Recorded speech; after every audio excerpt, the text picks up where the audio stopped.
for your vision and your dedication to education, particularly in the North Country. Jefferson Community College meets the needs of so many of our students and our employers and our whole community. I also want to recognize Donna Seymour from New York State American Association of University Women. She's the VP of Public Policy. She'll be speaking later, as well as Alyssa McKenzie-Chery, who's the Jefferson Community College's Student Activities and Event Manager, and Susan Rice, who will share her personal experience with family leave. So obviously, as I travel around our state, the number one issue that all of our families talk about is the economy. And what can we do as leaders and as community members to grow our economy, to actually figure out what are the economic engines that we aren't utilizing, that we aren't really tapping into the full potential.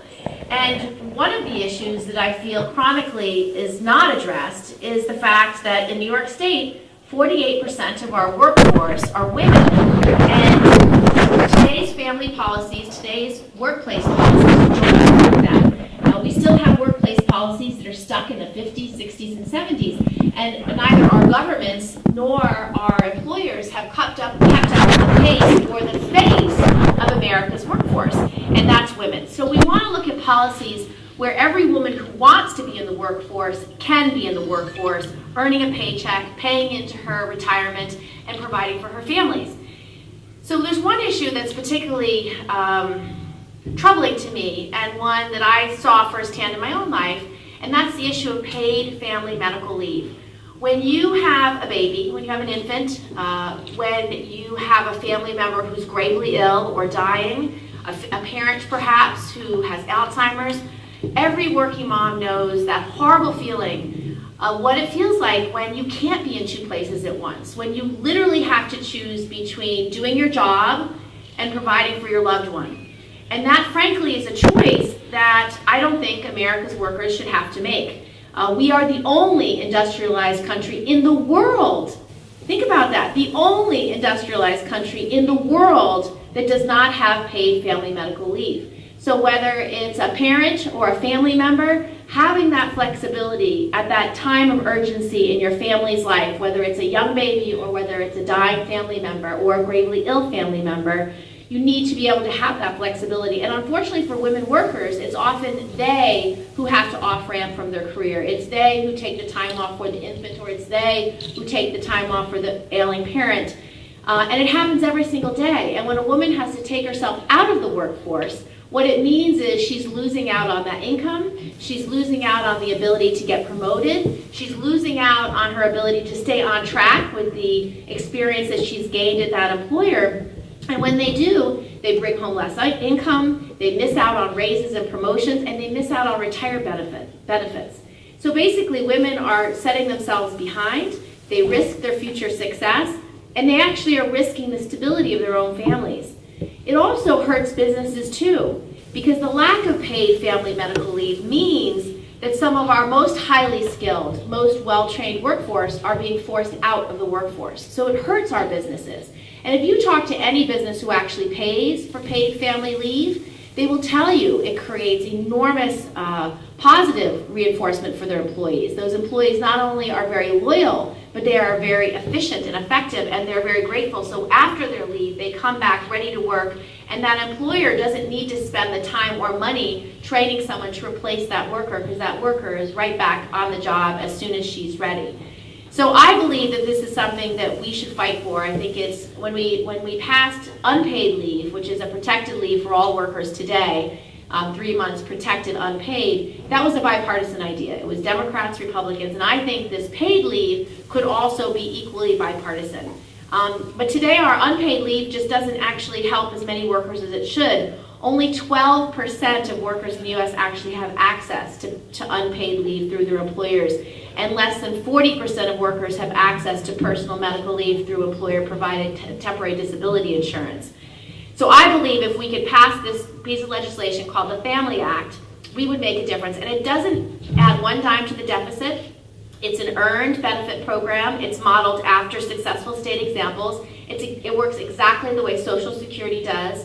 So you put a little bit of money into your account every week from your paycheck. Your employer does the same. And it would cost an average worker or an employer about the cost of a cup of coffee a week. That is something that everyone can afford. It's something that we all will want to afford, and it's something that will help the American economy grow. It's an earned benefit, so it doesn't matter if you work for a big company or a small company. It doesn't matter if you work full-time or part-time. It will be eligible for all American workers. So I think this is the kind of legislation that's common sense. It's not a Democratic idea, it's not a Republican idea. It's just plain old common sense to really tap into the full potential of all our workers and making sure they can continue to earn for their families and help spur growth within our communities. So our next speaker is going to be Donna Seymour, who's the New York State American Association of University Women VP Public Policy. I must say it's not much fun following the senator.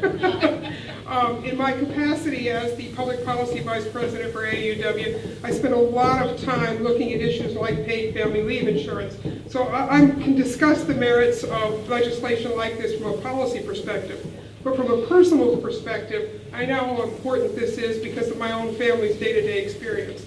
My husband is a small businessman. He has one employee. We have 4 parents who are in their 80s. We have 4 children who are in their 30s, and we have 4 grandchildren, 4 granddaughters, 2, 4, 6, and 10. In the last 3 months, his employee had to have shoulder surgery and is still doing physical therapy. We've made 2 trips to the ER that both resulted in hospital stays. We had a parent who needed cataract surgery. This winter, there's been several trips to the doctors, some local and some to specialists down here in Watertown and as far away as Syracuse. Our daughter and son-in-law who live in Florida have had to miss work at least 1 day a week, every week since early December because of illness in their children. And there isn't a parent in this room who hasn't been on that merry-go-round of what happens when germs start recycling through a couple of preschoolers, I'm sure. There have been regular doctor visits, there have been dental visits, we've had cavities to fill. We're actually among the lucky families. Everyone has a good health care plan in my family. Everyone has a primary health care doctor, and we all have access to the specialists that we need. And very luckily for us, the 2 families that have the young children, they're among that 12% who have paid sick leave in their workplace that the senator just mentioned.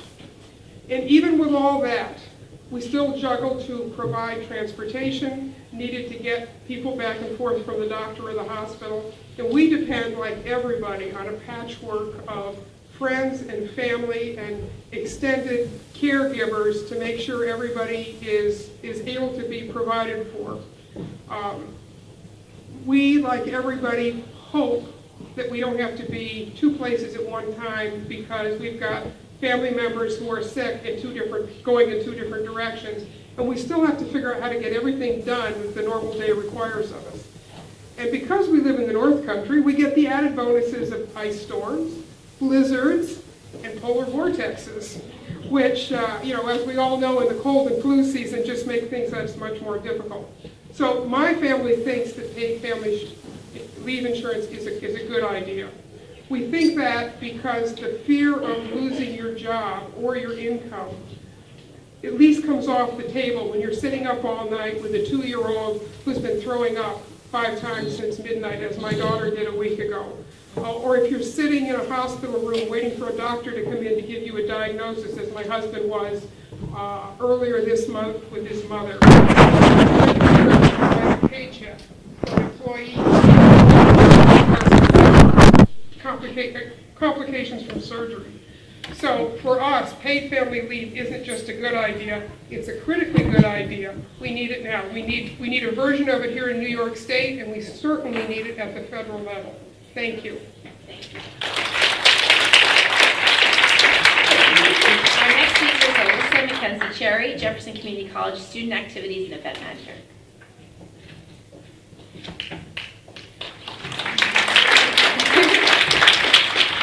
As we've heard earlier today, that it's becoming more and more evident that women's equality issues affect each and every one of us, families in New York State, and also households around the country.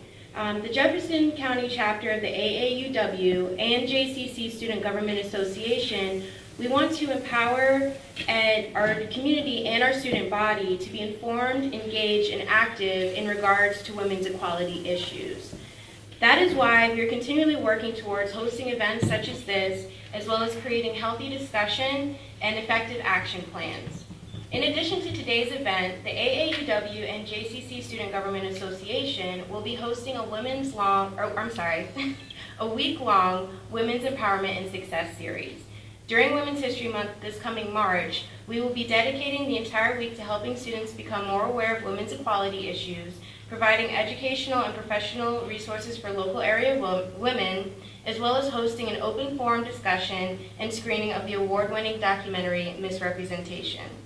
The work of leaders such as Senator Gillibrand demonstrate that the conversation surrounding women's equality is producing real results.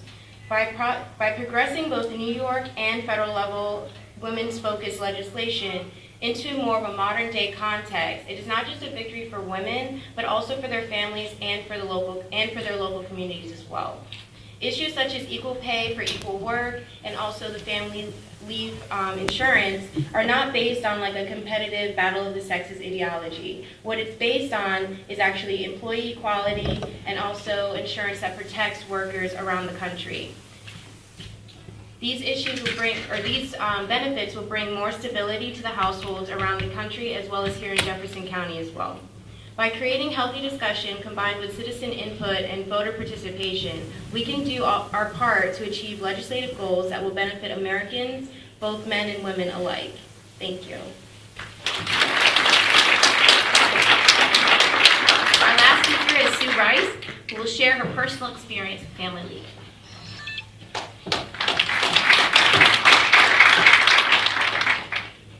I'm a perfect example of why we need Family League. I am a well-educated woman. I used to be self-employed as a businesswoman in Potsdam. I've had a political career, but when faced with two catastrophic health events in my life, it took me out of the workforce. I had an intergenerational issue where an elder parent fell down, broke her arm, and like so many of us, until that event happened, we thought insurance covered us. But if there's no need for nursing care, guess what? It falls on the shoulders of the person who can do it and should do it, the family member. She received wonderful care. There's no sad stories here, but being taken out of the workforce for several weeks was of huge cost and also a benefit to my family because I understood how the systems work. When my daughter, 4 years later, ended up being diagnosed with a catastrophic health event, I was out of the workforce and tied to Medicaid.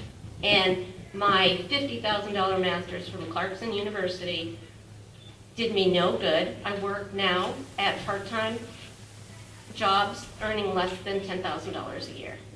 So I am not the success story of education pays in upstate New York, but I am the success story of a woman who has been the hunter-gatherer. I am a single parent and also the nurturer because I have two successful kids who have gone on to succeed in their own lives healthy, and I have an elder parent who I'm so grateful to have, and I can say truly that if our country valued women and what we do for it as the person who is behind the student in school, working hard for their success, the decision maker for household finances, and also the purchaser of goods and services, we should have family medical care and equality for women's goods and services in this country. So well said.